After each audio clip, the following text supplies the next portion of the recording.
I was like, run a bit because I cut that off. So on my news front, Yes. I've started a new playlist about my going to a Dungeons and Dragons club for the first ever time. Yeah, this is exciting news. Well, it is. Because, I started playing Dungeons and Dragons when it appeared in the UK. Literally, I had to be amongst the first people ever to play it. Because I was playing it in 74. Yeah. And it was only arriving in the UK intermittently. You have to do your character sheets as cave paintings on the wall. Well, there was another game, and I can't remember what it was, that came out. And it had press out cards that you put in little stands, and they were printed on both sides, and you got a sheet of A4, and there was everything you could imagine, good, bad and indifferent. Because there was a variant of that in the 80s and the 90s, because I remember playing that with you and Uncle Alan. That might have been the cards we were using. Oh, it could have been, because it wasn't Dungeons and Dragons. But we did have a company called Parkinson's brain. Yeah, there was a company, obviously Miniature Figurines. I already had all of their fantasy figures for Lord of the Rings. And I had their fantasy figures for a game they called Sword and Sorcery. And Citadel, who became Games Workshop, were around.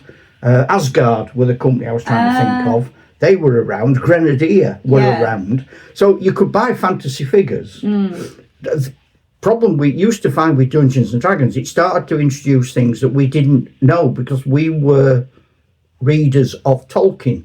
So when they talked about gnolls and bugbears, we didn't know what the heck they were. Yeah, because isn't D&D based on the Forbidden Realms? The Neverwinter I don't know. Chronicles? I don't know. There was a thing called Blackamoor, which was an American sort of pseudo magazine. I actually don't know where the guy Gary Gygax got the idea from. So if he got it from there, that wouldn't surprise me. I'm just thinking, because unless, Neverwinter is based on the D&D things, because Neverwinter's where Baldur's Gate is set, and... Well, the first D&D proper, they're called the Steadfastness of the Ill King Giant, or some words that make up sound like that, was G1, G2, G3, and they were 1978. So he must have been writing it before that in some form. Because like in the very early days, it would say things like, because there were no rules for fantasy, so it would say, make your elves fire like Welsh longbowmen at Cressy or whatever. Because they were the best longbowmen in Europe. But there wasn't a company that did, here's a rule for elves. You had to make your own rules. Is that why you started making your own rules up then? Yeah, because there weren't any. So how old were you when you first made up your first set of rules? Well, it would be, I suppose, 1974. So that was 17? Yeah.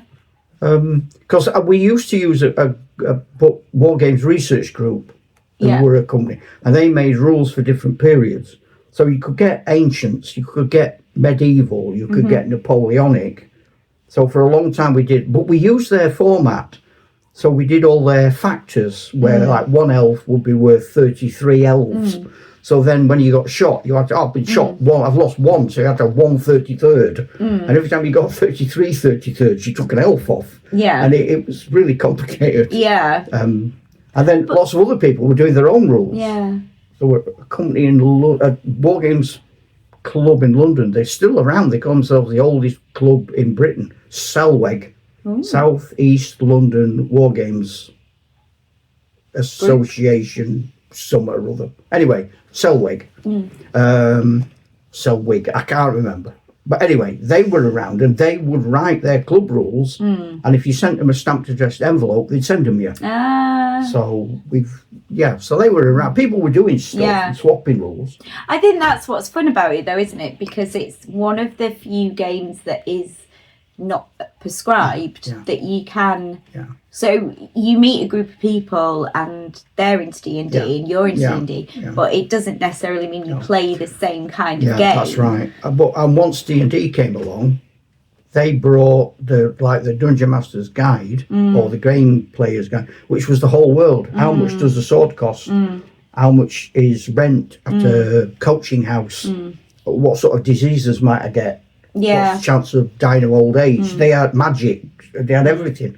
So you suddenly you were presented with an entire world which you'd never have made up yourself because you were just playing the game. Because we used to do things like you'd have a piece of graph paper and a chart, D6, and you'd throw a 1 and it'd say, go forward. And then you'd throw a D10 and that'd tell you how many squares. And then at the end of that, you'd throw another dice and you might go left or right, or there might be a door, or there might be a dead end. Yeah. And if you got a 6, it was a trap or an event or an encounter, and you threw on another table. And and slowly, 6 isn't enough, so let's make it a 10. Yeah. And that's not enough, let's make it a 20. And it just evolved, really. That's what I did when I was writing my own rules. So, like, my first games of D&D that I wrote myself, I had to do all my rules because you had like a whole file and it was too complicated for me. So I did all mine on a D6. Yeah. So every fight, it was like to roll a D6, and 1 was like a head. No, 1 was always a fumble. 2 was like the head. 3 was 1 out 4, another round 5 belly. 6. Yeah. That's how I well, that was and still, that's kind of still how I break it down. Because I've been saying a few times on here that I started Dungeons and Dragons clubs for primary school children. Yeah. So very successful. Yeah, but the complicated rules wouldn't have worked. No. You know how much? I'll throw 3 dice, convert that into pounds. Yeah. Go and stone and look at the weight table and I want the dagger. Oh, it weighs that much. And add that on.